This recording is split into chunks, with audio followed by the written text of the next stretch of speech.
yeah, everything that I post, I want other people to like me. Obviously, that's the whole point of it. It's like, this feedback loop of I post something I'm proud of, and other people tell me they're proud of me, and you want that, and that's humans need it. So when like that gets disrupted though, and you're kind of vulnerable, and you put something out hoping that you get a good return, and somebody shits on it, it hurts a lot. I can't believe that so many people do it, because I don't think there's anybody out there, if they're being honest, can say, yeah, somebody can talk crap about me and it wouldn't affect me whatsoever. That's a lie. Yeah, man. The interviews have gone good. I feel like the last one, the Stan and the Clark one, people liked a lot. Yeah, absolutely. I was going to say, like, synthesis from those, like today, talking to the audience here, like, what I got out of both of them is basically just consistency. That was like huge, both of them. Like, I've been doing this every day, same thing over and over. Like, I know we harp on it all the time, but it's nice to hear it from leaders in the industry who have the, I don't know, pedigree. They have all their background showing that that's legit. And both of them just were basically like, I work hard and I do it every single day, which is what you've been preaching always. I guess I do too. Small things add up. No, exactly. It was cool. Yeah. I really liked the Clark one. And that, I guess, like, there's no rocket science that goes into it at the end of the day for the average person. Like, some people can get super nerdy about it and very technical if they want to, but it can be applied to pretty much anybody. As far as like fitting it into your lifestyle, it's nothing too crazy. And like you said, it just kind of compounds over doing it day after day, and that kind of becomes your new norm. And before you know it, it's just kind of the lifestyle that you live. I hate that term because it's super cliche, but it is true. What, lifestyle? Yeah, well, just that it kind of becomes your lifestyle after a while. Yeah. Like it's kind of not that you live your life as like the fitness person, but all those little habits and stuff just become built in over time before you know it, more than anything. Yeah, I don't hate that term. I guess it's true, because it's your lifestyle can either be like the standard American lifestyle or that lifestyle for sure. And I feel like if it does become your lifestyle, then that's when things just start rolling, because it's no longer work. It just becomes habit, and then habit translates into looking really good or feeling really good and all of that. Damn it, I had a freaking thought this morning. Again, another shower thought that was really goddamn good. I need a notebook in the shower, because I was like, ooh, this is a good topic to talk about. I was like, I had like this epiphany, like, this is super cool. And now it's gone. But it went along with like, not everything is so scientific, which is true. Like, it doesn't need to be super dialed in. I don't know. I've been big on that recently. Like, I don't know how to go about it. I think into like, I'm even, I guess, kind of guilty of it. Like, there's just such a wealth of information now. Even if you are somebody who's super into it, like, I have to even stop myself sometimes. Like, just everything that I'm constantly watching, listening to, like, your mind starts racing. Like, oh, I need to apply this, I need to apply that, and it's like you kind of get lost in it of like, hey, wait a second, like maybe don't change it if it's not broke, or don't fix it if it's not broken, type of thing. Yeah. And a lot of what when you really boil down a lot of the stuff, you're like, oh yeah, this is just common sense, but somebody spins it on new way, or the fact that like our lifestyles are so pathetic now, unfortunately, that it seems like, it's like earth shattering when Huberman's like, you should look at the sun, and people are like, millions of views, like, he's saying, look at the sun, and it's kind of crazy how popular just that one little thing has become in the last year. I mean, whenever I listen to his stuff, and I think he would agree, it's like, none of this is crazy. Like, it's like, 30 years ago, 40 years ago, this would have just been standard practice. People were outside working by the time that the sun was coming up, so they were exposed to sun, and they did laborious jobs throughout the day. They ate whole food.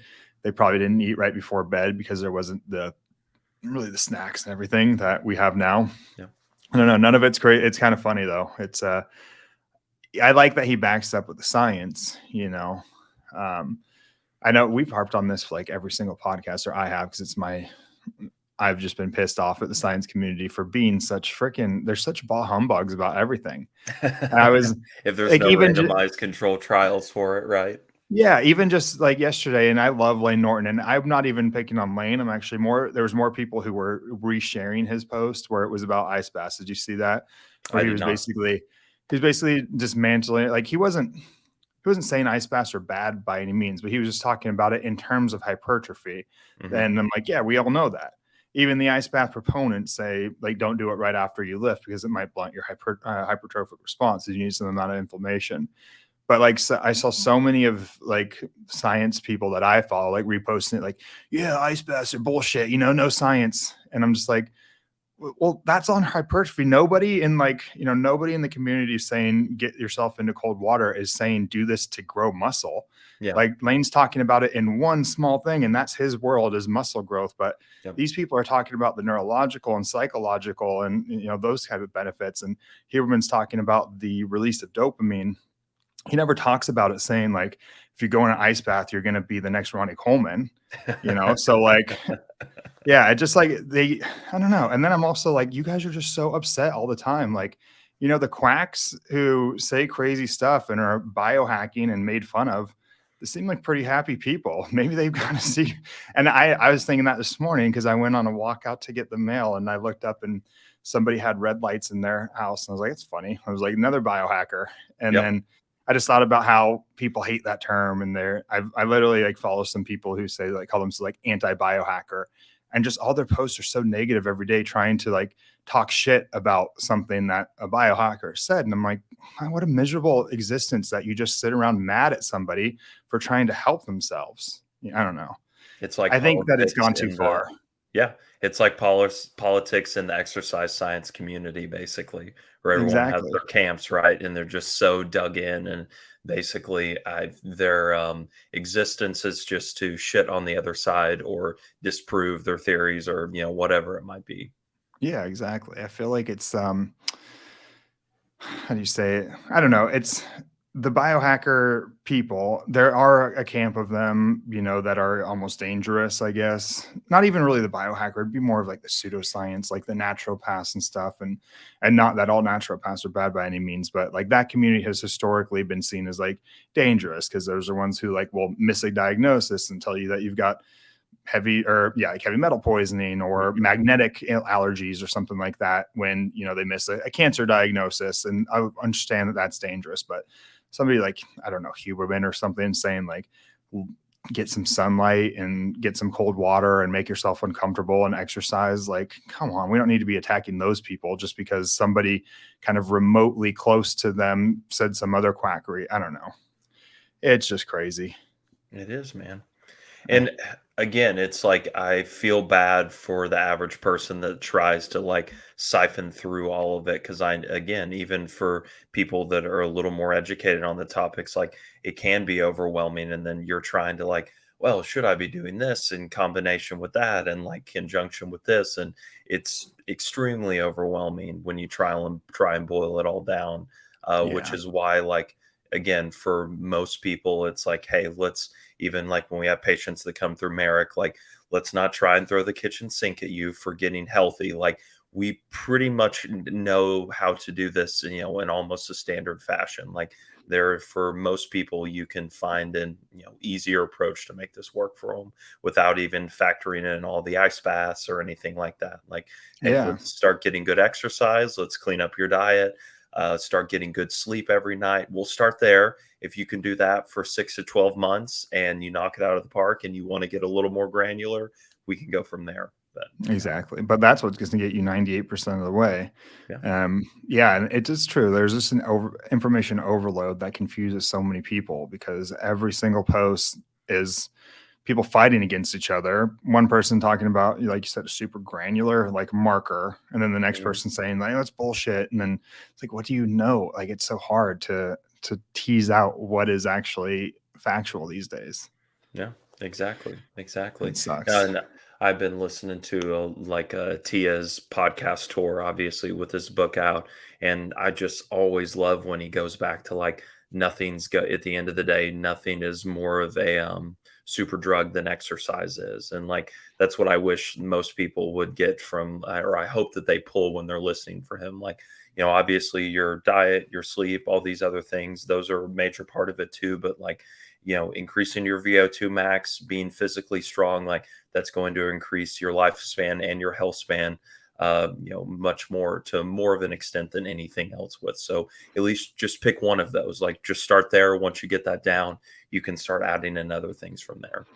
Absolutely. And I think the diet thing's even huge too, but it's so easy. And diet's probably what people have the most struggle with, but I feel like Yep. it's literally the easiest thing just because it comes down to like the quantity, well, both quality and quantity, but I guess people get so tied up on micronutrients and macronutrients. And like the only macronutrient I think you really need to think about is protein. Yep. So hit your protein requirement, fill in the rest how you like. Try to get your foods from whole foods, try to cook your food rather than eating it out. When you do eat out, try to make leaner options, get the chicken breast rather than the fatty steak. Like, but it's so easy.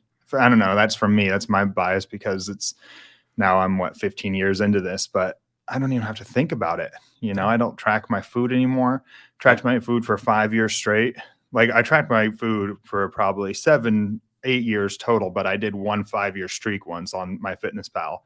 And on that 5-year mark, I stopped, but I haven't since, and I didn't gain or lose any weight. I've always maintained the same physique because it's pretty intuitive, and I don't do anything special. I don't eliminate anything. I guess there's some things I don't eat. I don't eat like highly saturated, like fatty foods.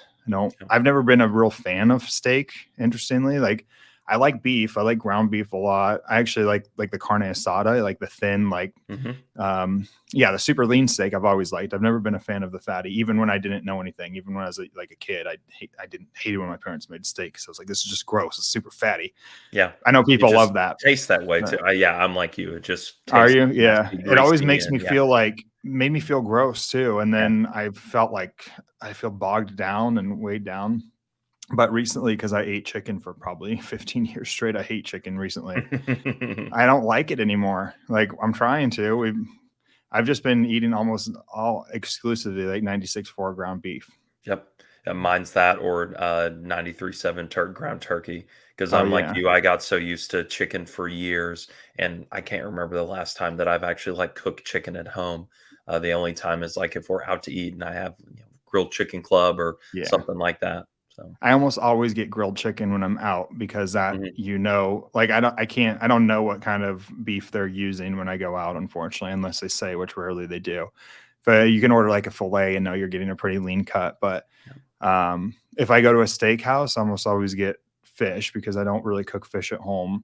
And Mhm. they usually have a really good salmon dish, and salmon's delicious. I just don't like cooking it because I don't like the house to smell like fish.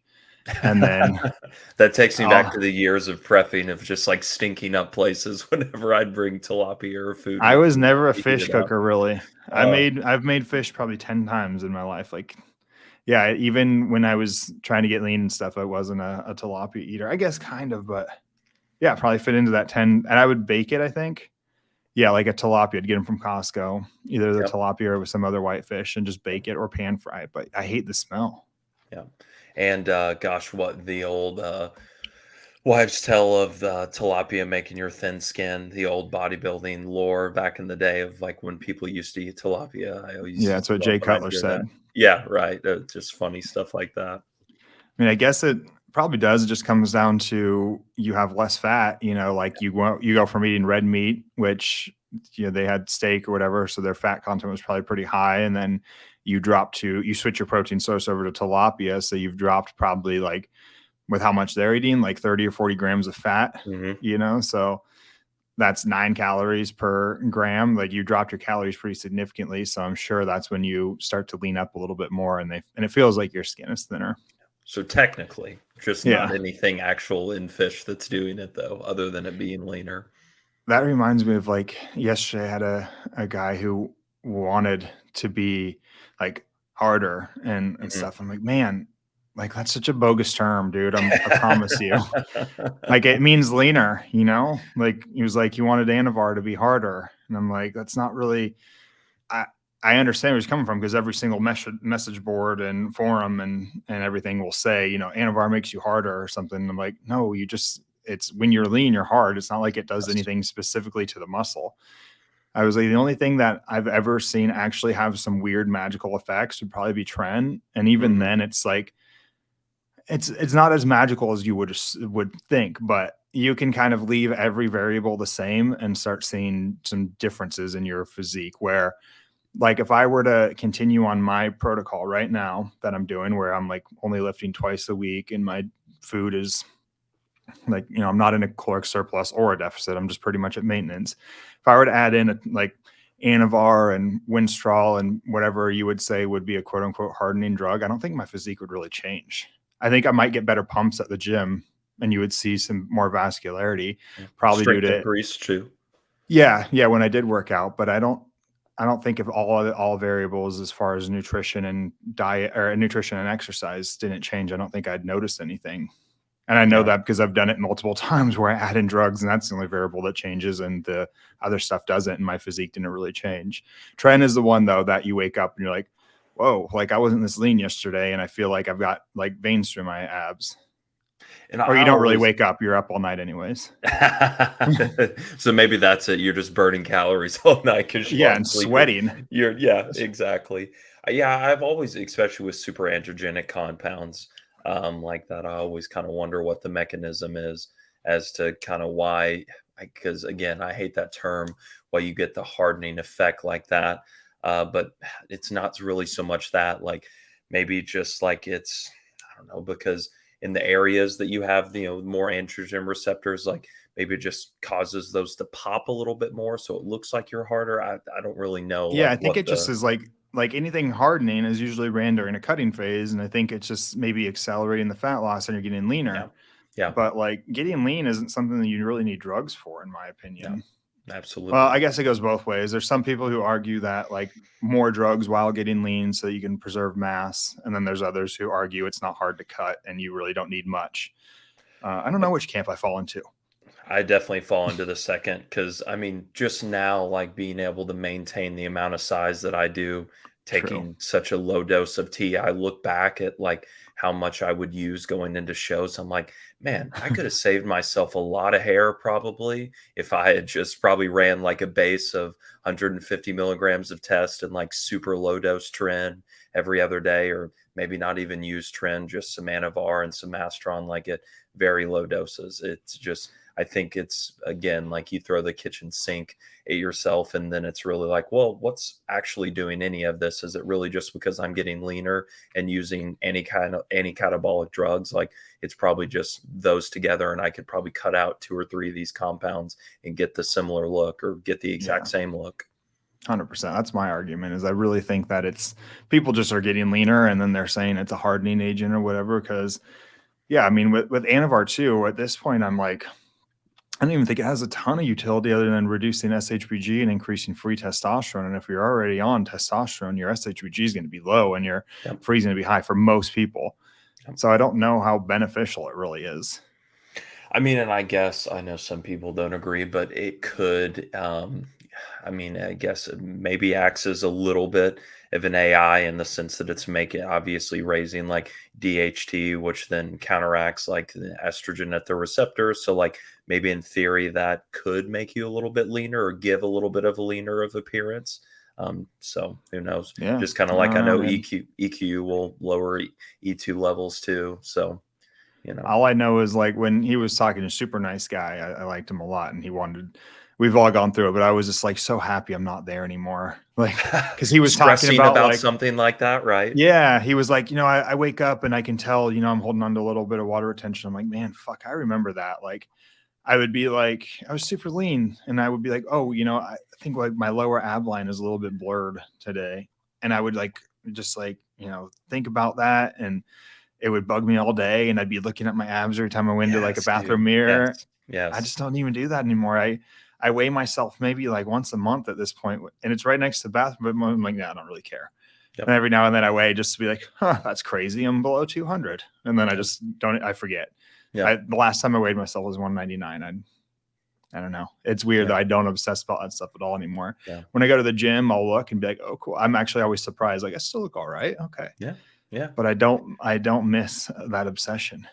Yeah. For everyone listening, Adam always acts like he weighs 25 pounds nowadays. And then when you see him in person and work out with him, he still has like a crazy physique. So I don't whenever have a you hear crazy physique. to me, he does. But yeah, it's funny you say that because, like, when you think about it, how much we probably obsessed over those things back in the day, and then you see other people do it now. It's like being on the other side of the fence. Like, I wish I could just like talk to you and get it through to you, but I know like you kind of have to learn on yourself. Like, okay, or learn by yourself. Like, all right, this really isn't that important. Yeah, But maybe it is important for them, yeah, and yeah. I don't want to downplay that. Like for some people, it really matters a lot, and that's cool because I've been there and I understand. Hmm.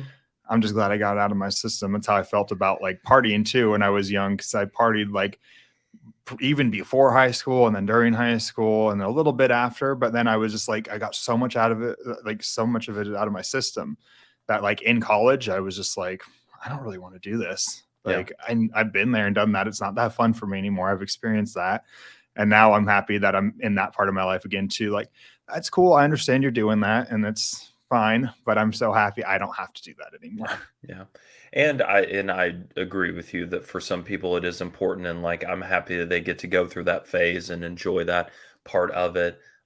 It's just more like I hope that everyone like through their fitness journey eventually gets to the other side of it again, to use a T as an example of like you start viewing it through the lens of like, hey, at the end of the day, this is all just about increasing like my longevity as a person. And it shouldn't be so hyper focused on, if I'm a little bloated this morning or leaner yesterday. Like those are all factors to it, obviously, but just starting to view it through a lens of, hey, what is this doing for me long term as far as allowing Yeah. me to live a better life? I guess some people don't care about that, right? Like even bodybuilders, like, Ian We know Veyer's that been, a lot of yeah. bodybuilders don't care about that. That's I true. mean, some I think like for a while they were kind of they kind of pretended like, well, this is what I'm doing is like fine, and Mhm. now there's at least some people being like, no, I realize, like Ian Veyer's one who came out recently was like, no, I know what I've done to myself and my Yeah, longevity. yeah. I'm not going to kid myself. And I think it was because, did you see that he got thrown under like a lot of drama about him because he talked bad about TRT kind of, and I didn't really disagree with him. Did you hear it? Actually, no, I didn't. What did he have to say? He basically, I'm probably going to butcher the whole context and things, but I think he was just talking about guys going on like TRT at 65 or something like that. And he was like, Mhm. well, you're not supposed to have high levels of testosterone at 65. Like, you're not, you don't necessarily need, and he was basically just saying like, he wasn't saying he disagrees with testosterone, but he was saying that there's a difference between like longevity and ramping up your testosterone and being jacked all the time. And that's what Mhm. the thing came up. But everybody was like, Ian attacks TRT. And I'm like, he's not necessarily saying that. He's just saying that like ramping up androgens and longevity don't necessarily go hand in hand. Yeah. Oftentimes they diverge, they're two different things. And yeah, so actual TRT, which is we always harp on, is different than steroid use. But I think a lot of people think of steroid use and it's like that is not healthy. I wish I could get people to know that. Yeah. That same guy, that I'm talking about, he came in with like using testosterone and his levels were like 16 or 1700. And he's like, Mhm. this is optimal, right? Optimal. And I'm like, well, I'm I hate that term, and even I mean our thing Atlas optimization, but like yeah, I'm like I'm getting so sick of this term optimization and optimal because like, well, what are you optimizing for? Are you Yeah, optimizing for a shorter life? Are you yeah, optimizing for a disease state? Are you optimizing for longevity? Are you optimizing for muscle growth? Because this is all different. So is it 1700 optimal for life? I don't know. Like maybe, maybe not. Is it optimal for muscle growth? Probably better than 400, yeah, but I don't know. Yeah, yeah, so the whole optimal thing is getting old. That and longevity. Those are my two like buzz terms. That I'm just like, people don't even know what the hell they're talking about. I yeah, get so sick of hearing like growth hormones great for longevity, and I'm like, what do you mean by that? What when yeah, you say longevity, you mean because like acutely your hair, skin, and nails look better, and so you think that it makes you look younger and that somehow means that you're living longer because if you look at all the literature and those who are really into longevity are always trying to suppress growth hormone, suppress IGF-1, suppress mTOR. So like using growth hormone for longevity is very counterintuitive. yeah. Absolutely. Yeah, No, and you're right. I mean, the term to and like optimization, I hate everything when, it all falls back on it's so person to person, but it's true though. Like what's optimal for me might not be for you, or it may be, that point or chapter in your life, like having a higher T level, maybe over the normal physiological range. If you're competing or something, yeah, that's optimal for that. But yeah, for a long lifespan or health span, even probably not. So yeah, it's such a buzzword. Same with longevity too, but I it's just know. one of those things. Gonna They're have to change keywords that the sell. Gonna have to change the S corporation title to just Yeah, Atlas. No, yeah, no optimization. No, I don't exactly. mind. I like the term optimization, but it's in my what I consider to be optimal, like optimizing for a better life and a longer Hmm. life and a more fulfilled life is kind of what I get. But yeah, when he asked me that question, that was the first time I actually thought about, well, what are you optimizing for? Because muscle growth and longevity are two different. No, I'll take that back. Muscle growth and longevity go hand in hand for sure, but excessive muscle growth through drugs and longevity go in two different Yeah. paths. Well, there's a point of diminishing returns for anything, right? Like, Yeah, I mean, you could apply that to really any factor, even if it's like someone who's a crazy performance or endurance athlete. Like, yes, having a higher VO2 max, great aerobic fitness is going to be great for your longevity and health span. But I'm sure if you're consistently running over 100 miles a week for years on years, like that's probably going to have some detriment on you down the road. So, I think. there's Yeah, balance. especially if you do it at the expense of muscle mass too. Like somehow Hmm. you're able to maintain both. A lot of people aren't. Like there's a lot of people who are runners who look like you can literally see their bones. Yeah. Like you're about to run a marathon, I'm sure you'll see those guys where they're running, their little delts are so skinny, and you can see like a slit between their little biceps. So they're just like they're like the size of my fingers on their arm. It's wild looking. Yeah. And Yeah. I'm like, yeah, you got a really good VO2 max, but if you fell during this run, you're done. Yep. Well, and it's actually I love the episode with Andy Galpin with Huber where he's talking about that with the identical twins that they had, where the one guy had like a much higher VO2 max, I think, than his twin brother. But basically, of course, like he was healthier in that aspect. But when you looked at their physical strength against each other, like they were almost identical, and the one brother never worked out at all. So like showing that you definitely can put way too much emphasis on one area and completely lack in the other, and pretty much almost be the same as a sedentary person if you're Yeah, looking at them head to head like that. So yeah, definitely a crazy. balance of all of it. Going back to the 1600 like testosterone thing, there's where for those of you listening, we've been talking, or I've been talking to Dave Lee, which I really like his stuff a lot.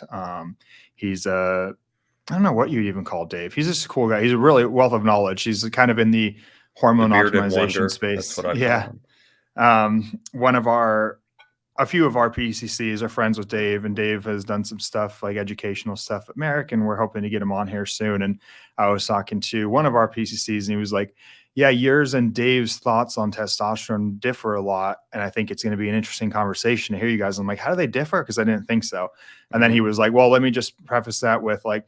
When I see you in your exams, the things that you say to patients about their testosterone levels would differ from Dave's in that like maybe you'll tell people the upper end that they should get to is like 900, maybe 1,000, where Dave would have no problem getting somebody to 1,400 with like a 35 free. And then he was like, if X, Y, and Z, like lipids are good and insulin is, and I'm like, exactly. That's my point. Is like, unfortunately, most people, if you were to say, hey, we can get your testosterone up to 1,400, that's the only thing that they narrow in on. And then Yeah. everything else goes to hell. And I see it all the time. And so I think 14 or 1,600 certainly can be optimal for health and longevity if everything else is dialed in too. But unfortunately, the vast majority of people don't. And what I often see is like metabolic health will usually improve with testosterone. And I would guess it's just by the mechanism of probably increasing lean muscle mass, Hmm. having a better reservoir for glucose and lowering fasting glucose and improving insulin sensitivity. But when it comes to lipids, they almost always get skewed in some fashion. HDL almost will always be suppressed. And how you feel about that, it kind of depends. Literature isn't really conclusive on HDL, but I do see LDL-C and ApoB tend to trend a little bit higher on a lot of these guys. Mhm. So that's always my hesitation. But if you're somebody who's completely dialed in, like my labs now, my ApoB is like 30 last time I checked, super low. I don't think that if I were to, excuse me, if I were to have a testosterone of 1400, I'd really be like in danger of anything with having, low inflammation, low fasted insulin or good insulin sensitivity and low lipids. So it's just hard because I, I don't know. What do you think about that? Do you think it's detrimental to have like above say a 1200 if everything else is okay? That's tough. I mean, because I do agree with you, right? That if all the other variables are in check, then you could theorize that, okay, maybe this isn't a big deal.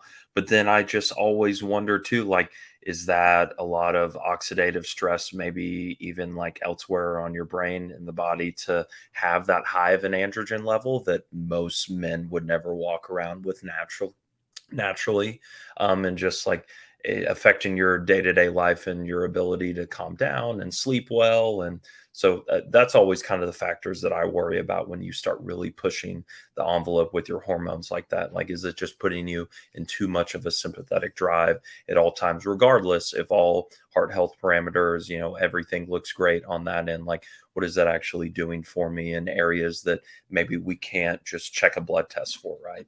Yeah.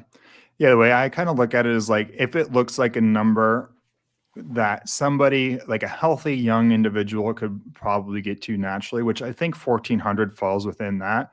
I think there's certainly, like 16 through 20-year olds who, if living a very healthy lifestyle, probably have around that. I don't think it's rare. And I've even seen guys come in with levels that high just you know, in mid age. And Yeah. they're the funny thing is that they're usually pretty scrawny guys. It's like, it's such a weird, like paradox. Like I've seen so many guys come in thinking I have low testosterone because they're scrawny and they can't put on weight and they have super sky high. It's really weird.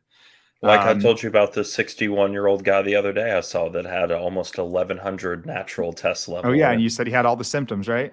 yeah, and just, I mean, was not, not talking anything bad about him, but was not like a super jack guy by any means. So, yeah. Yeah. Yeah, Derek has a friend and he's talked about him on, on his show. Not to say his name or anything, can't remember his name, but he's got a personal friend who has always ran high. And then I saw him too. I saw his labs. I'm like, holy cow, like these are really high levels. I think we're talking like 15 plus. And he was God, that like, is I crazy. and he straight up told me, like, I've always had a really hard time putting on muscle. And he's like, it's so weird to me. I don't get it because every time I've ever gotten my tests done, it's super high. And I was almost like, do you have like an issue? Like, is there something going on with your pituitary that like you're overexpressing LH or something? I don't know. But yeah, he's like, I'm not very good at putting on muscle. And I always, so that's, we're getting off track, but I've said it over and over again. I'm not 100% convinced that testosterone is the end all be all when it comes to growing muscle. There's so many more factors there. Yeah. Um, But but it's a, yeah, I think it's, if you can go just ahead. to finish, like I think if you can fall within what would be a normal human range. So we're going to talk like 1400. Okay, that's probably the upper end of what would be normal. But if you're going to talk about like 2800 or 3000, at that point, I think we're definitely getting into dangerous territory. Like you said, even if you do everything else perfectly right, as far as lipids and insulin and inflammation and everything, there's probably still some component of the androgen that expresses some bit of detriment on like your neurology or something. Yeah, absolutely. But again, like you said, it's hard to know because I guess, and I even have to change my thinking on it too, because I always kind of am like, most guys don't walk around with the level of 1,000. But now, working at Merrick, I've seen it a lot more actually than what was. I really thought that was like a very few and far between or outliers, but there's plenty of men that do walk around with that. So trying to remember sometimes that like even ranges and labs are like not normally used as far as a range for healthy young individuals. So there are plenty of guys out there who do keep themselves healthy and a good lifestyle, so they achieve natural levels that high. So yes, maybe putting on a guy on exogenous T to get them to that level is not actually detrimental. But again, everyone is much more sensitive or not as sensitive as well to high levels. So you kind of have to factor that in also. Yeah, that's what I wonder. I'm like, is it really a true metric of like absolute health? Is that, Hmm. like because I've seen very healthy people with lower levels who perform really well. And so I Yeah. just don't know. And Yeah. wish there was more data on it. I know we definitely have data on things like unhealthy states or disease states usually correlate with lower testosterone levels. And I think that's where we get the idea that it is like a metric of health. And I could see it to an extent, but when you're within normal physiologic range, and I would say probably actual normal physiologic and not what we consider on the lab work. So in my mind, I would say a normal physiologic range, like I would probably say 400 would be the low end, and Hmm. then maybe like 1,000 would probably be high end for what would probably be considered normal, not the 200 to 900 that like labs are saying now. And I'm sure it'll just continue to drop, unfortunately.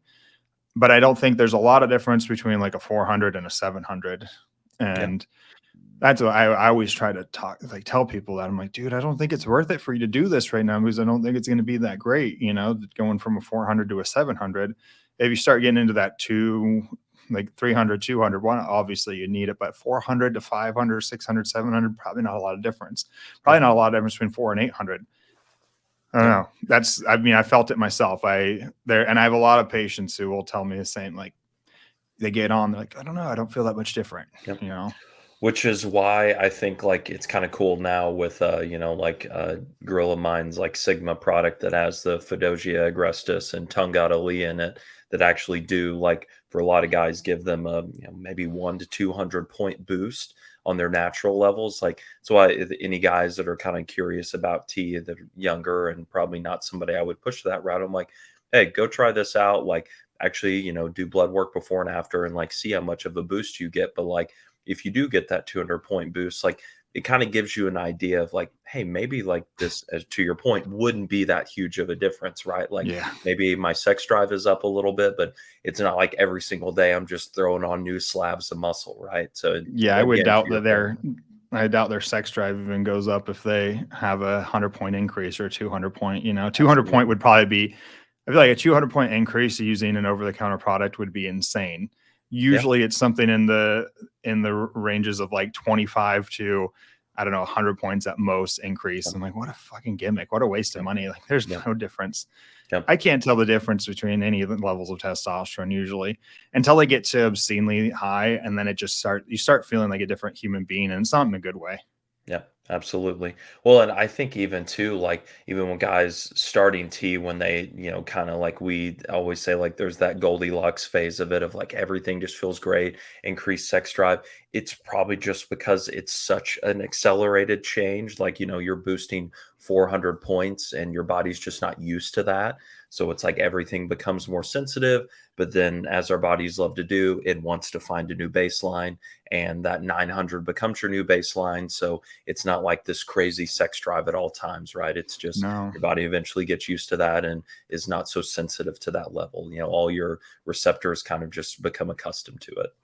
A lot of it, I think, because I know in myself, a lot of it was always placebo. Yeah, I definitely think that testosterone is so mystical to us because it's illegal and it's you've Mhm. always just heard of like testosterone. It just seemed I was like my hands were shaking the first time I grabbed a vial of testosterone. I literally drove 8 hours to get my first vial of testosterone from a guy.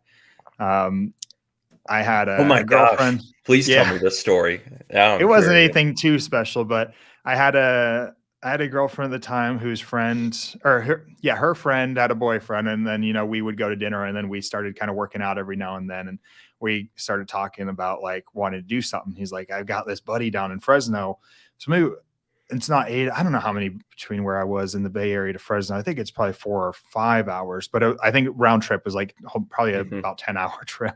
He's like, yeah, I got this buddy down in Fresno who's got some testosterone. Like we can drive down there.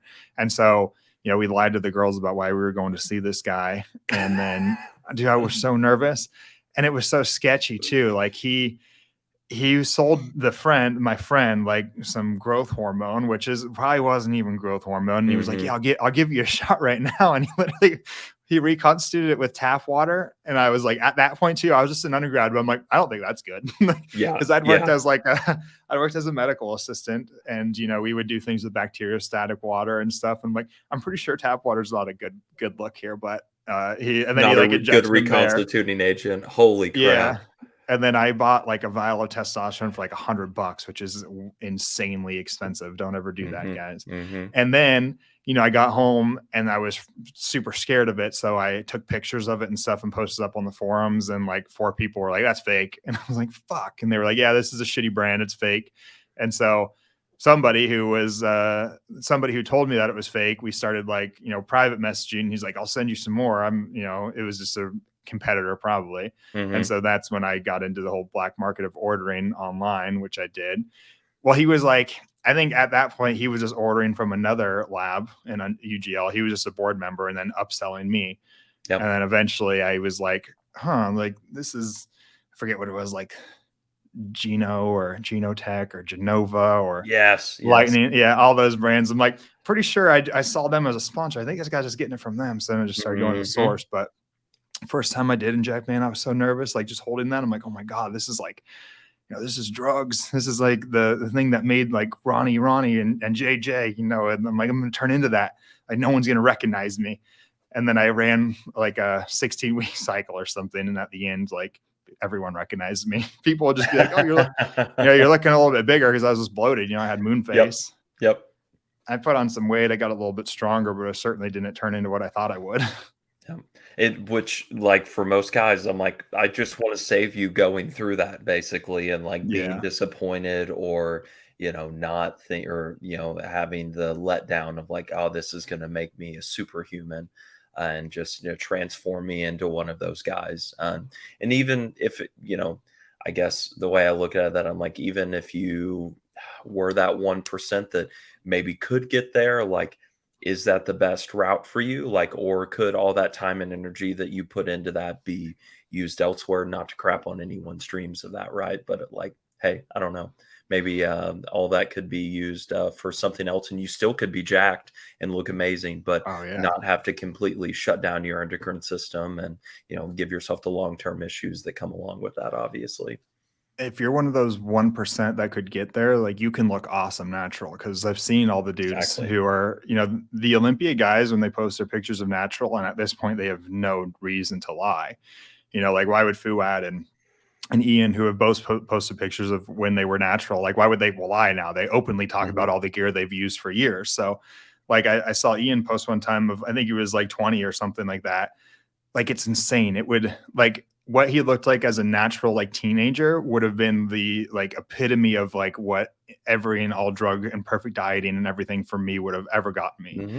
Like it was awesome. I was like, damn, that's a physique that like I would never reach. And that's just what they hit naturally. So when you add some little bit of drugs into a physique like that, it responds. But a lot of us just don't have those Yeah, genetics. yeah, And absolutely. that's not to downplay the biggest part is that they work really, really, really hard. But it's hard to, if you don't have those genes, you're just not going to do it. It just doesn't work, because I've Yeah. done everything right before and I'd made progress, but I wouldn't have been able to get on the stage. You're one of those. I think that you fall into that category, that you probably, you could have one of those elite physiques for sure. Damn, I'm burping Yeah. a lot. Possibly, and I always wonder too with a lot of the guys that you see, obviously that have like the 1% genetics, like if there was a factor of starting early in the sense of training hard in a young age, because I feel like myself and guys like Ian like actually started working out like consistently and training properly and like dialing in their nutrition at a pretty young age in comparison to maybe some guys who like get into it in their 20s. So like maybe there's something when your body is still just so like malleable to things, when you're just hitting puberty, like really adding in that outside stimulus that like just for some reason like gives you that boost that then kind of stays with you because you're doing it during your developmental period. I don't know. Nothing to Maybe base that on, but I always there's kind of been curious. one that would go against that. There would be like Justin Shire. Have you seen him? I'm not familiar with Justin. He's um he's one of Fuad's athletes. he's got a like he's probably got one of my favorite physiques that I've seen in bodybuilding for a long time. I think he's going to go far, but I think he's like my age, like he's Mhm, about to be 35 or something, and just started like maybe 4 years ago. He was really big into BMX for like his whole life. So, I mean, he exercised, and he had a decent physique going in just from being a lean bicycle rider. mhm. But he didn't do like his first cycle until like, I think he said 3 or 4 years ago, and he's got an amazing physique. Like Yeah. he just he got his pro card last year. He's doing his pro debut this year, and I think he's gonna do really well. But yeah, he's just one of those hyper responders again. Like, he got really big without steroids. So when he added them in too, and he didn't add them in until he was like 32 or something like that. Like he trained for a few years naturally and got a really good physique and then added them in. He did it the smart way. Yeah.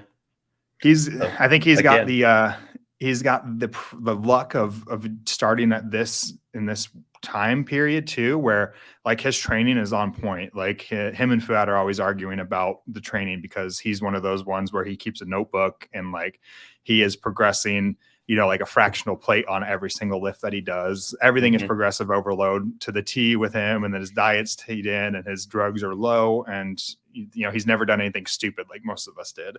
So coming up in this day and age, it's a lot easier to do things healthy and efficient. Yeah, and that actually brings up another point that I always wonder about, even when like I was coming up. That obviously the things I know about training and nutrition now too, I would have applied differently, but also just like less amount of drugs early on, and like maybe that less like oxidative stress on your body actually would have been better for growth too.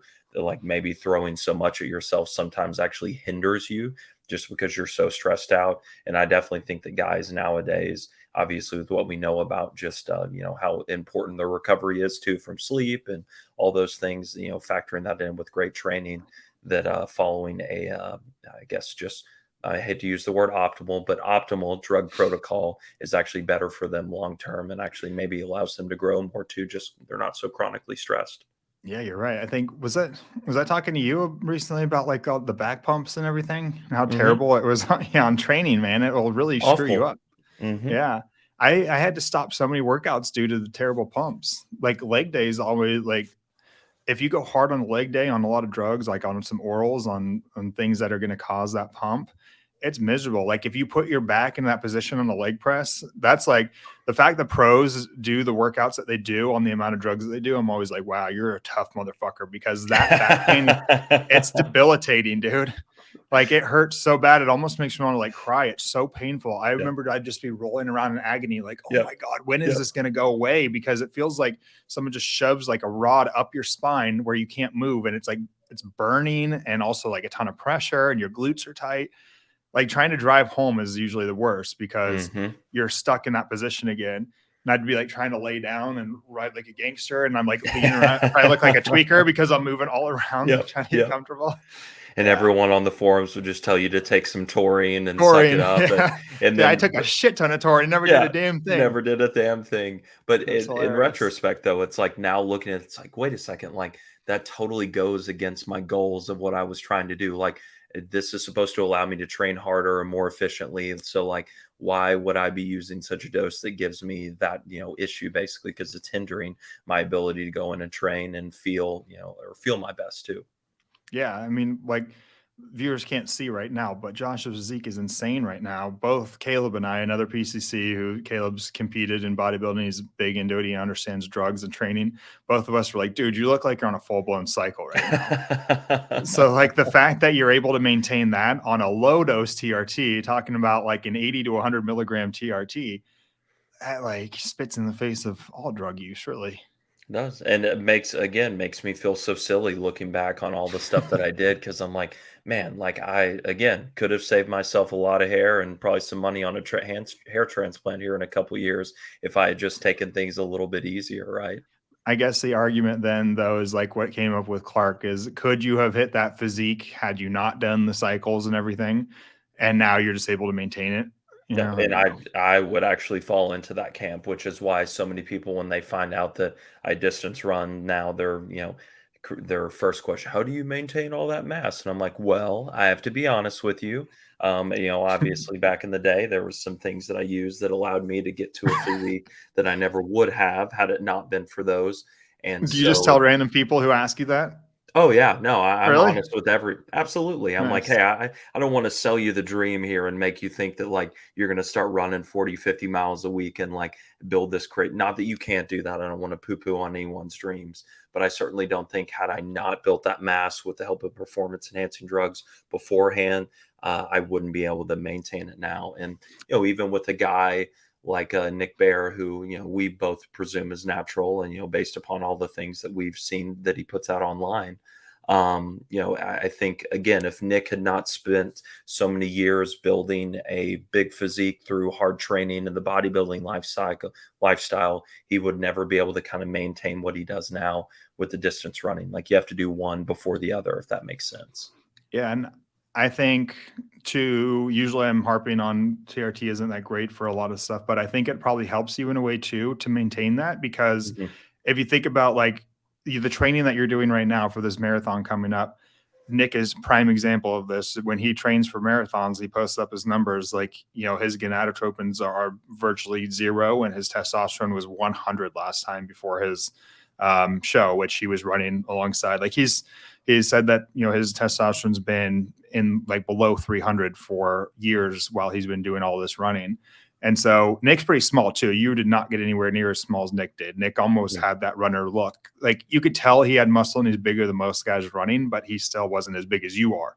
And I absolutely. think the fact that you've had TRT in the whole time and your levels can stay at 700 24/7 and not Yep. dip due to training does benefit you. Oh, So that's a 100%. yeah, that's a pro to TRT for sure. That's the one thing that I've said, and I've said it like publicly, like Mark Bell, they asked, is there a benefit to a 700 natural TRT or, I mean, a 700 natural testosterone versus a TRT 700? In my opinion, the one benefit is that that natural 700 sometimes is 500.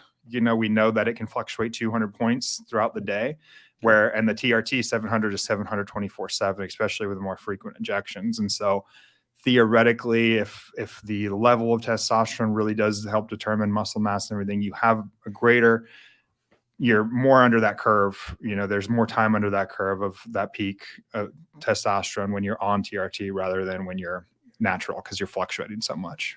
Yeah, 1000%, which is why I'm excited because I think I've told you before, like, whenever my wife and I start trying to have kids, that I'm like fully prepared to try and come off T and, see if I can restart my own system. And I would love to see, like, obviously be able to tell the difference of, like, okay, can I maintain the same physique if I can somehow get to a natural 700? Like, what are the differences there as far as just recovery and things like that? So You're it going to kind of be a shrink up, man.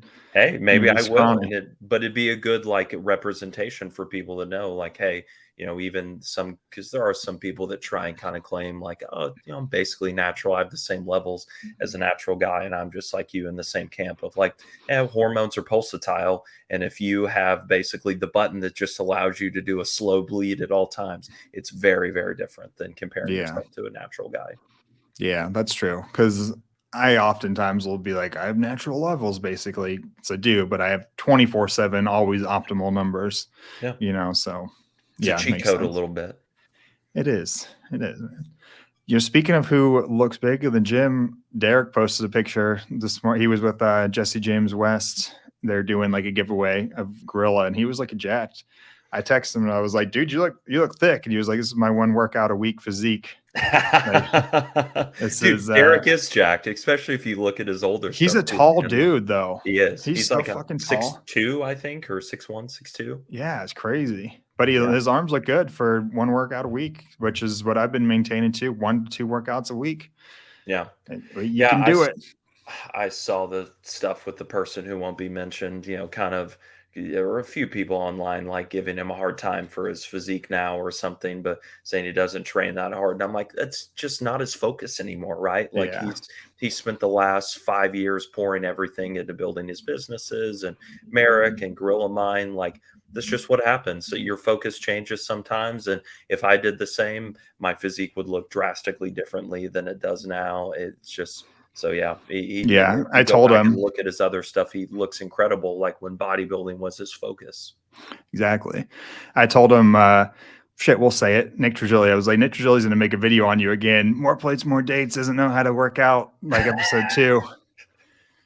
But it's like, yeah, whatever, dude. Who cares? Yeah, The dude is like, he never. I mean, he's made like one video on training, like how to get good delts, and I mean, he had good delts, but yeah. that was never his focus. His focus is no longer about training; it's more about longevity at this point. Like, and if you know the guy, I know that like he really cares more about longevity and the science of it, and that's why he started Marek. But even his focus on YouTube channels was never like, he was never picking apart training protocols. He was more interested in the science of ingredients of supplements and steroids.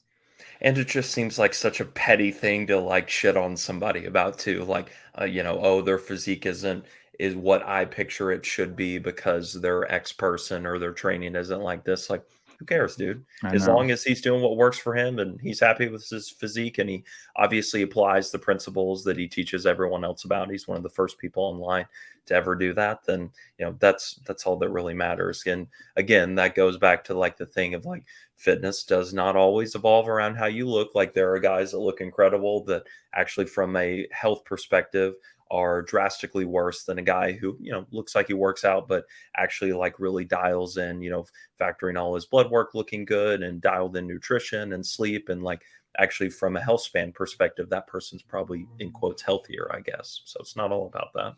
True. I was actually another thing I wanted to talk about was like dealing with hatred and hate on the online, like how to do it and like how it affects you. Cause yeah, I mean, the Nick just posted that recent video about me hating on me. And that was my first like, well, it was, I've had some hate online recently just because I've been getting more popular. And that's a tough thing to deal with, man. Yeah, tell I me don't about know. that because obviously I'm just kind of the sidekick dude here to you. Like, tell me what that was like. Well, the first time or the first few times I've had to deal with it, like one was when I first went on Mark Bell's podcast, and Mhm. the overwhelming, probably 99% of the comments on Mark Bell's podcast were really good. But there was the occasional person who was like, fuck this guy. He doesn't know anything. He said cavemen like died early. He doesn't know shit or something like that. I'm like, wow, okay. But it's still hard. Like, even though you're just like, that's an absurd comment, it just like, I don't know, it fucks with me a lot because I'm Yeah. like, there's never been one time in my life ever that I'm watching a YouTube video or an Instagram video and I see things that upset me or I think are stupid all of the time. But when they upset me or I think they're stupid, I swipe away because it really doesn't impact me that much. For Hmm. me to take time out of my day to comment anything good or bad, like it either has to be like a really good friend that I have some good feelings about that I want to give some props to, or like to think about what there would have to be to make it so I would comment something bad about that person. Like I would Yep. have to be so upset by that human being. Yep. And so I'm just like, that's how my mind works. So when I see that, I'm like, wow, like I've really hurt this person. Like this person really, really Mm. dislikes me. And even though I don't know them, it's so hard to yeah, it's just really hard to fathom that, like, wow, I made this person super upset. But at the same time, like not everybody thinks the way that I do. I was just having this conversation with Victoria the other day because what was it that I saw? Oh, Chris Bumstead posted a picture of getting a tattoo, Yeah, and I saw that. and Max Tuning, who is friends with Chris, commented on there. Good luck getting a real job with all those tattoos, loser, or something like that, as a joke, because that's Yes. Max's. There were Yes. so many people that are just shooting off comments at Max, like, you idiot, like he's made so much money and everything. And it's just like, I just thought to myself, like, how stupid are people that like before you decide to write something, maybe you would click on Max's picture and then like see who this person is and then see, oh, even in his last 3 photos he just did a podcast with Chris, they're buddies, this must Hmm. be a joke, let me go on about my day. But instead people are just like, they don't even think and they just start throwing off shit, like the first thing that comes to their mind, let me text it down. So that's not me, but the fact that there are those people. So like we've also had, like I did the collaboration with Marek on the marijuana post where I said like, these are some ways that marijuana may potentially affect your hormones. Like that one got a lot of hate too. Like so many people just, fuck this guy, doesn't know what he's talking about. Like faggot, tranny, like all this stuff. And I it's actually just did like, take the time to comment and defend you on that one. That one annoyed me enough too. it's so crazy. I'm just like, what?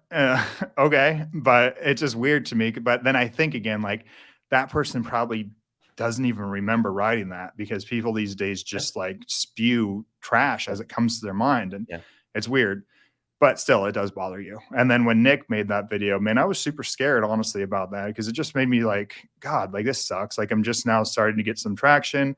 I'm trying to do everything right, like trying to, I just want to be a voice of like reason in the community and help people to do things safer. And I certainly don't claim to be an expert in anything. And I don't think that I'm anything special whatsoever. I'm just somebody who has done things in the past that I think are stupid. And I think that I have learned some ways that people could avoid the stupid mistakes that I do. And Absolutely. I'm not trying to be holier than thou. I'm just trying to be like, hey, these are some things I picked up along the way. And so in my mind, I'm like, okay, what I'm doing is good, overall net good. I'm doing good for humanity. And then to have somebody like knowing a video is coming out about me that's just completely talking shit about me for, an hour, I'm like, that messed me up for a little bit. Yeah. That's kind of crazy, but I don't think it ever gets better too, because I don't think there's anyone who truly doesn't get affected by people talking bad about them or having bad impression of them. Absolutely. And I Like, mean, I think it's super easy for anyone that hasn't been in that position just say, "Oh, don't pay attention to it, right?" or "Don't read the comments." But to your point, like you're putting time and effort into this, and the work you do with patients, and the things that you're putting out online through Atlas and other avenues, like that matters to you because you're wanting it to be helpful. You're coming from a good place doing it. So then to see someone just crap on you, like you're basically trash on the side of the road or just a terrible person, like it's hard to, I think, take that, especially when you're coming to it or trying to do it through some goodness out of your heart, with some yeah, goodness in your heart. I think we all, I mean, the whole social media, damn, keep burping, dude. It's freaking, I shouldn't drink coffee while I'm doing a podcast. I think like social media as a whole just plays on the fact that we as humans love validation and we love to be adored, basically. Like, Hmm. and there's nothing wrong with that. Yeah, everything that I post, I want other people to like me. Obviously, that's the whole point of it. It's like this Yeah. feedback loop of I post something I'm proud of, and other people tell me they're proud of me, and you want that, and that's what humans need it. And Hmm. so when like that gets disrupted though, and you put out, you're kind of vulnerable, and you put something out hoping that you get a good return, and somebody shits on it, it Yeah. hurts a lot. I can't believe that so many people do it because I don't think there's anybody out there, if they're being honest, can say, yeah, somebody can talk crap about me and it wouldn't affect me whatsoever. That's a lie. Yeah. I mean, I talked to Nick Bear recently because I asked him, like, how do you deal with all this? Because, you're somebody who has been like shit on for years. And he was like, no, dude, it really hurts me still. I mean, what's he been in the game now over a decade? And, he's grown an empire. At this point, he's literally hit like that point where he can just be like, fuck you, like, like he's literally got fuck you money at this point, Yeah. like everybody Yeah. knows who he is. The dude's been on he's been on news channel, like he's respected worldwide for the accomplishments that he's made. But he told me like, no, every single comment still hurts me. To when Hmm. somebody is on there saying that I'm not natural and I'm lying about what I'm doing, it still hurts to this day, the same that it did from my first video on. Yep. And it's crazy. Like it doesn't go away. I think the only way to do it is like what Rogan told Derek, is just don't even look. And that's the only way you can. But I can't. I almost get addicted. Like Yep. I think I think to this day, I'm still looking at the comments on the Tragility video. Like, did anybody else say anything bad? And Yep. like, or did somebody defend me? Like, I hope they did. And like every day I'm like, oh good, there's another one defending me. It's Yep. just crazy, dude. I don't think I'll ever be able to deal with it or not look. Yeah. And But that's I me love being perfectly honest. Like I'm not cool. I can't be cool enough to not care. No, and I love that you're vulnerable and honest enough to admit that because there's a lot of people like, oh, it doesn't bother me, right? Like I don't pay attention to it. But yeah, it's the human factor in all of us that, to your point, that that's what social media is all based on, is like that positive feedback. And we want people to tell us like, yeah, I really appreciate that, or you're doing a good job, or I really got something positive from what you posted. And I don't think there's anything wrong with that. Like it's almost like humans are built to have community and relationships with people, and now we just have a way to do that, obviously in a much larger scale online like that. um, so it is hurtful to like just have somebody uh, take a completely personal shot at you or question your integrity, like with someone like Nick saying he's lying, or like Nick and them did with you, questioning your credentials or what your motives are and things like that. When you in reality know, like in your heart, like that's all a lie. And, the Yeah. fact that you can just put that out there and no one checks you on it, or no one gets to just take it down because it's not true, like it just seems very unfair. But another caveat to that is I think it was also pretty cool to see how many people immediately jumped in and defended you, because like I was texting you when it was going on, it's pretty evident for anyone that knows you or has interacted with you, from PCCs to patients at Merrick to anyone online that's watched your stuff, like you're very true to your core message and don't ever deviate from that. And it's very obvious that, this is not just like self-fulfilling type of thing that you're trying to go about and say, oh, look at me. It's just, no, I am in a blessed position to have medical training, but also have gone down the same avenue that others have. And now this is my platform to try and help other people not make the same mistakes or go about things in a healthier manner. And again, I don't think anything you've put out or in the way that you interact with patients ever deviates from that core message. So without being too long-winded, your work speaks for itself in that Yeah, I regard. appreciate that, man. And yeah, like I told you, it was overall a really net thing for me because when that kind of stuff does happen to you, you, I don't know, you're exposed to those who actually matter and who actually care about you. Mhm. So like the team at Merrick was just like, it just reinstilled in me like all the things I knew were true about Merrick. I mean, the day before, Derek had wrote me saying like, "Hey, I think the next video is going to be about you," and and just kind of gave me some words of wisdom because obviously, he's transcended this stupid pity shit. He's now Yeah. hanging out with the Rogans and stuff, but still, he gave me just some words of wisdom on how to deal with it, what to, which was awesome, really cool that Derek took the time out of his day to say that to me. And then all the leadership at Merrick were sending me, messages like voice messages or calling me and telling me, how much they had my back and cared about me. And then all the PCCs, like a few of the PCCs wrote me things that I literally was like choking up on. I'm like, oh my God, like, thank you. That's incredible that you feel that way about me. And then all the people in the comments who defended me, I'm like, okay, that's cool. So like any other thing in life, you can always pick how you react to something, and that's cliche and everybody says it. And yeah, that's easier said than done to, everybody says like, it's not the actual thing. It's what you make of it, or how you react to a situation, which is 100% true. But to be honest, that's extremely hard to make a tragic thing, positive. But Yeah. if you do try, you can, now what I got out of this was, wow, that was a really great experience for me because I found out that those who I work with, who I knew I loved, like I know that I really, really love them. They love me, and that's awesome. And then my fans are awesome. And what I'm doing here is real and good. So that was cool. I got a lot out of it that way. But moving forward, I know as we pick up eventually soon, our our comment section will probably be riddled with hate. And I don't think I'm ever going to be able to deal with it very well. I'm Yeah. just Yeah. I'll probably get to a point where I just block people who comment bad things on our posts, just delete and block. It's like what Fuad does because it's hard. And I don't know. If Yeah. anybody out there has any advice for, dealing with the haters, let us know because I have no idea. I think, and the hard part for me again too is that's just not me. It's not my nature because I am legitimately happy for everybody who is succeeding, and I'm Mm. legitimately happy for Mm. anybody doing cool shit. I'm even legitimately happy and excited for anybody not doing cool shit, just existing. Like I pretty much love everybody and until otherwise, until proven otherwise. And Yeah. I'm a dick to some people sometimes. And Victoria would be like, no, you don't feel that way. You talk shit about and I do, but at the same time, like I genuinely like people. I was on a walk Yeah. yesterday. Victoria and I went on a walk, and somebody just, every neighbor that we passed was like, "Hey there, hi." And I thought to myself, like, what's funny is that in every video, when you watch on like a town, like moving to a town, everybody will say, like, even if it was like New York or LA, they'd be like, people are genuinely nice here. I've Mhm. never was used to that until I moved here. And I'm like, no, that's everywhere. People are just genuinely really nice in person. People are pretty nice to each other for the most part.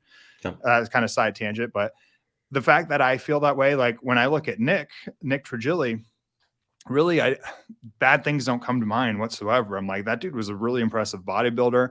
Whenever I see him pop up now, I'm like, I still think like, damn, that guy's got some badass arms, even for not lifting. Mhm. I think he's like, he's got a really good physique.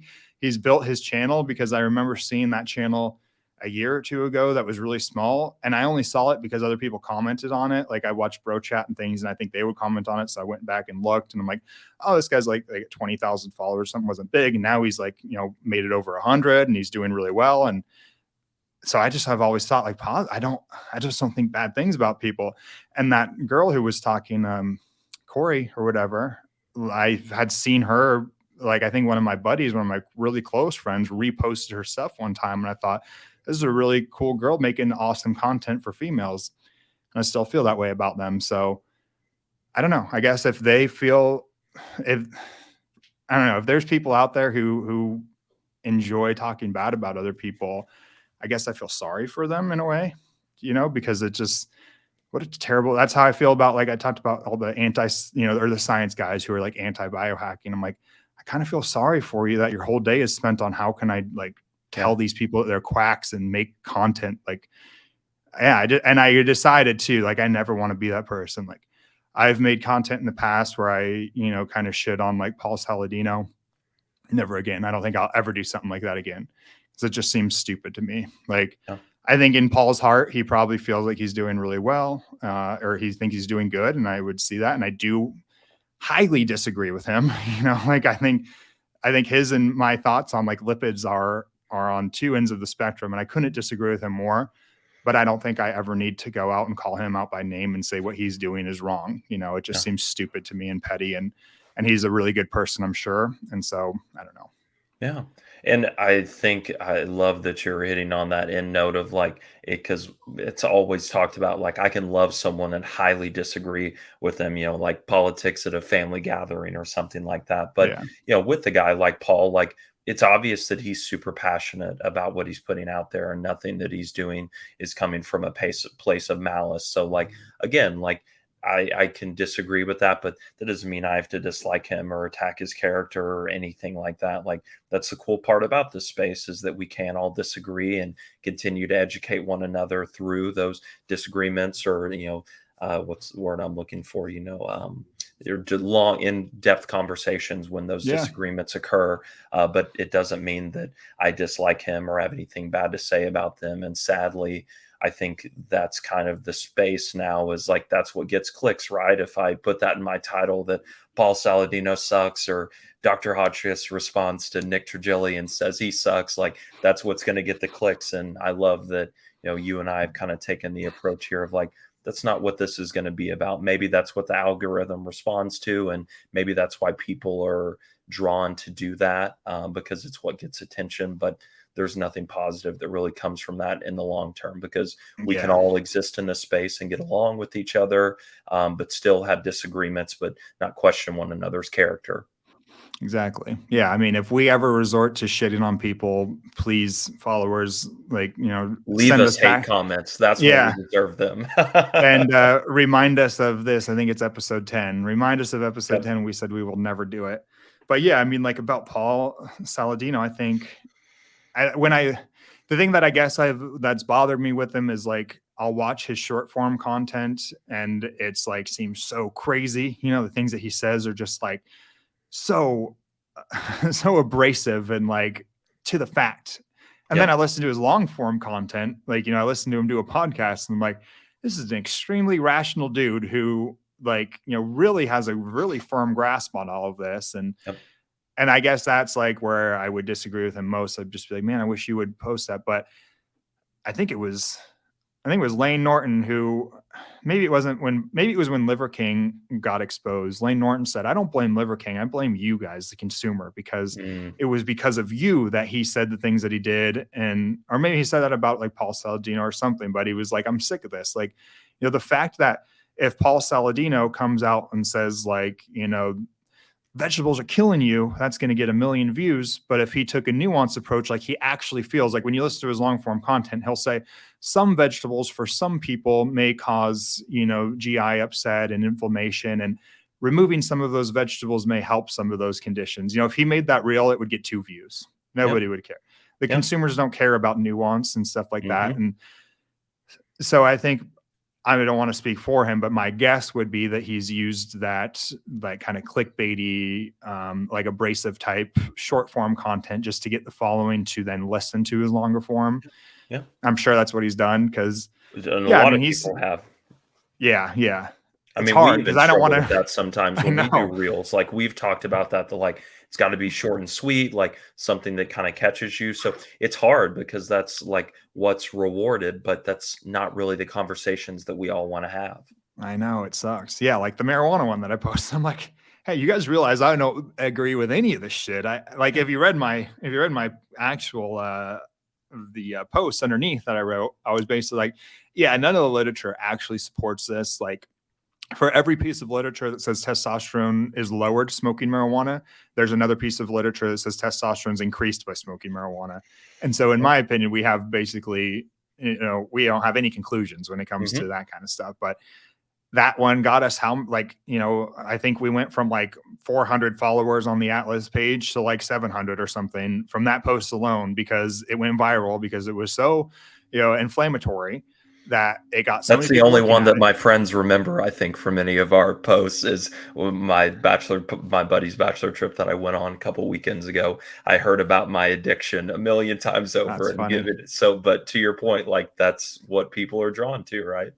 Yeah, it's crazy, man. I don't know. I don't know the answer because I don't want to resort to that kind of stuff. But I No, guess we'll just keep putting out solid content that is nuanced and I don't know. We'll grow maybe eventually. because there are Maybe good not. examples to the contrary of that, that not everyone who gets big is through clickbaity stuff. There are plenty of people that we follow and love, Peter Tia, Dr. Huberman, that have those long, nuanced conversations that are nothing that just like maybe catches your eye right off the bat, but people, enjoy them and their content because they feel like they're getting the full length conversation of the both sides of the fence on really any topic that they dive into, and that they don't just have this hard line in the sand about anything or necessarily out there just to attack anyone else. Yeah, for sure. So I don't know. Hopefully we grow from that alone. I'm gonna Well, get a man. neon sign soon, guys. I get that today. I hope. I'm excited about that.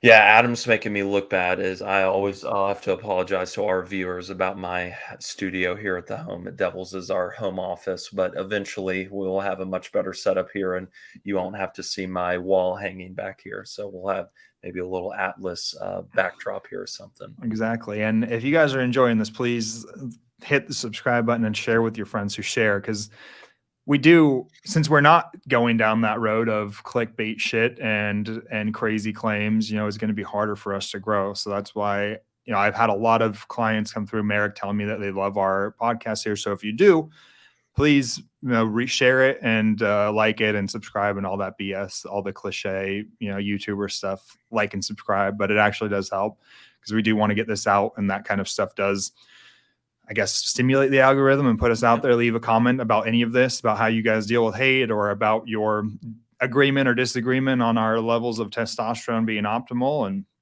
all that. I mean, is there anything else you wanted to talk about today, Josh?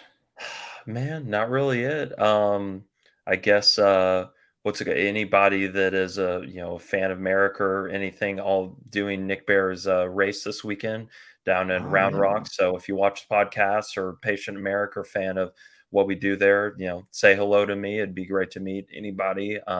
Stoked to come down and do Nick's race. So hopefully that'll be a blast. But yeah, to Adam's point, like obviously all the support and anything that you guys can pour into this helps us grow. If there's things you're curious to hear us talk about, like always throw those in there too. I know we're always looking for different things as far as topics to dive into. So, just really want to give you guys great, different nuanced conversations that you enjoy. But also want to grow from everything else that you guys maybe give us insight into that we haven't thought about yet also. How many people are going to be doing the race? Do you know? It's only I think 300 people total, so it's a really small Okay. group.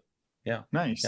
It's Is it, go ahead. it's BPN, it's like a BPN sponsored event or what? Mhm, I'm guessing, mhm. obviously. Is Yeah, it going to be yeah. big, you think? Or are you actually going to be able to hang out with Nick if you want?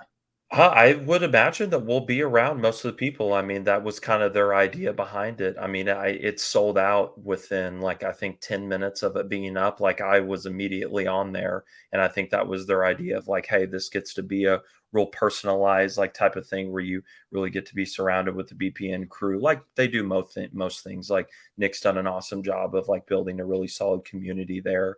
I feel like with a lot of their customers and people who support the brand. So it's Yeah, going to be on a private ranch outside of Round Rock. So really neat experience. I'm excited for. So I'm that's sure a couple awesome, of man. miles in, I'll question why I'm doing this like I do every race, but all in all, it'll be a blast. We should do a live podcast while you run. I'll just have my selfie stick going the Yeah, whole time. Right. that'd be fun, dude. That'd It be would cool. You're be. gonna kill it. That's Yeah. awesome, man. Proud of you Thank for you. that. And Nick is a Thank you. badass. I really like Nick. I I've liked Nick since his inception, and I kind of fell off of following him. I've kind of followed him peripherally. You know, you'd hear about him in the fitness community, but now that I'm getting back into like the content creation through this, you know, I start to look more at what are other people doing and seeing what Nick is doing. Like freaking awesome, dude. So hats off to him. I hope that, yeah, I hope you get to meet him and talk to him. He's a really, really, really cool dude.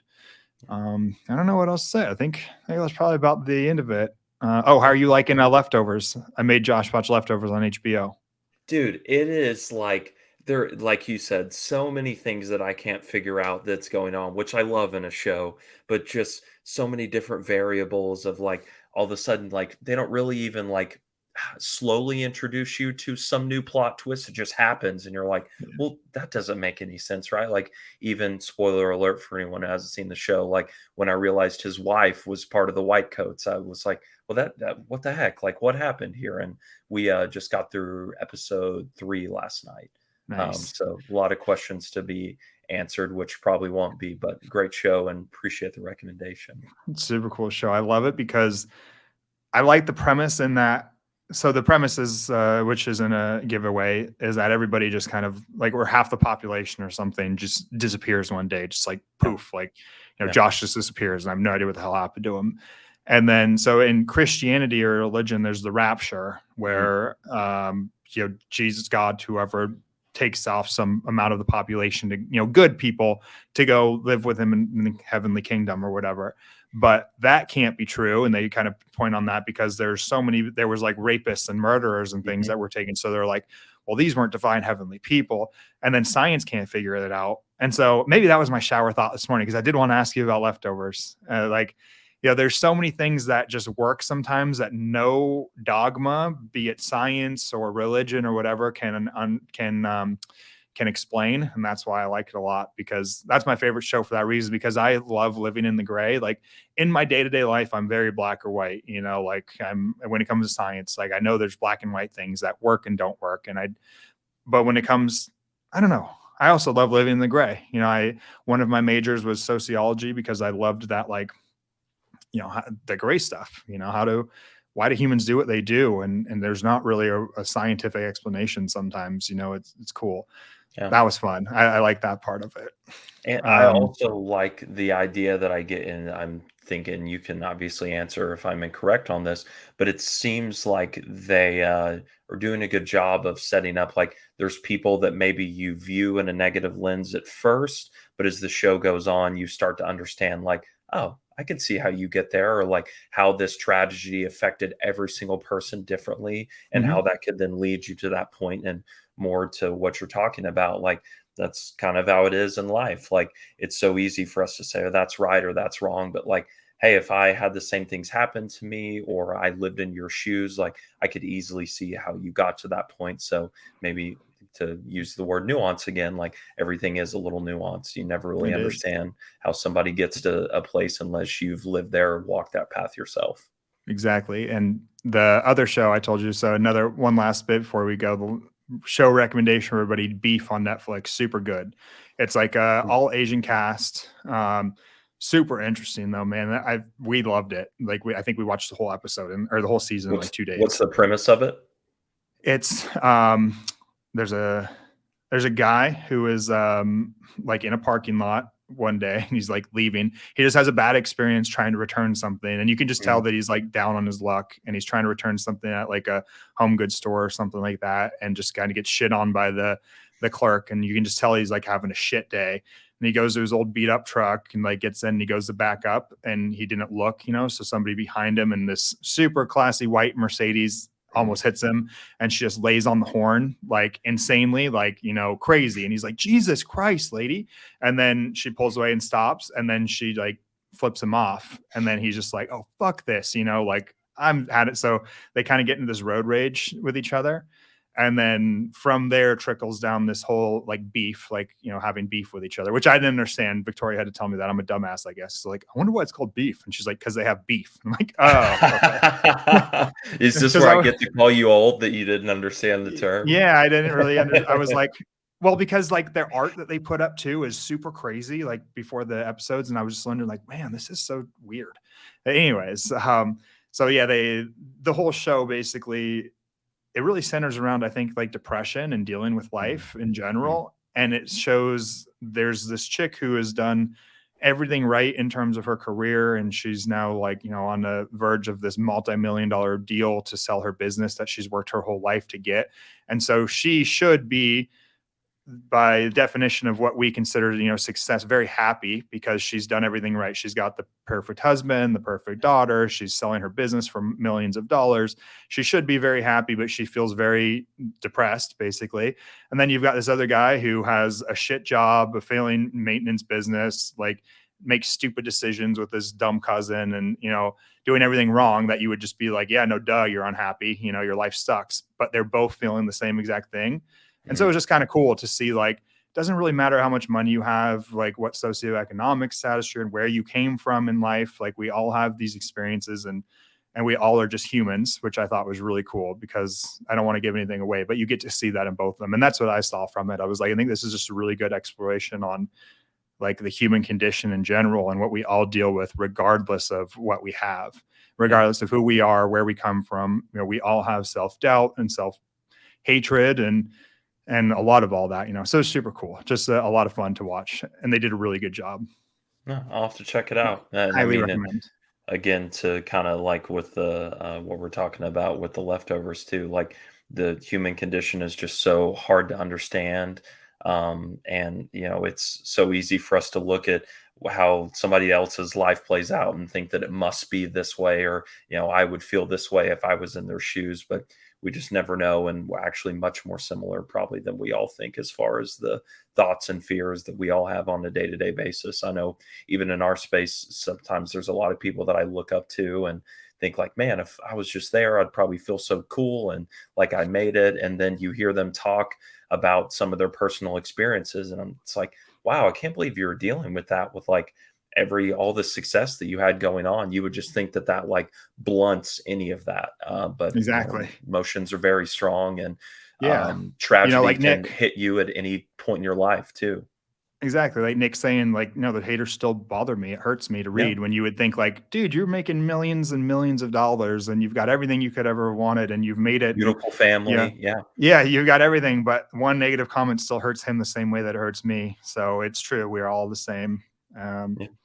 I don't know. Maybe we'll leave it at that. We're all the same. We all love you guys. We understand what you guys are going through. And that's our hope, is to maybe just be a friend on the other side of the screen, because we definitely are. So I appreciate everyone listening for sure. Yeah. And for you guys to be our friends, don't be mean to us. Exactly. Yeah. Yeah.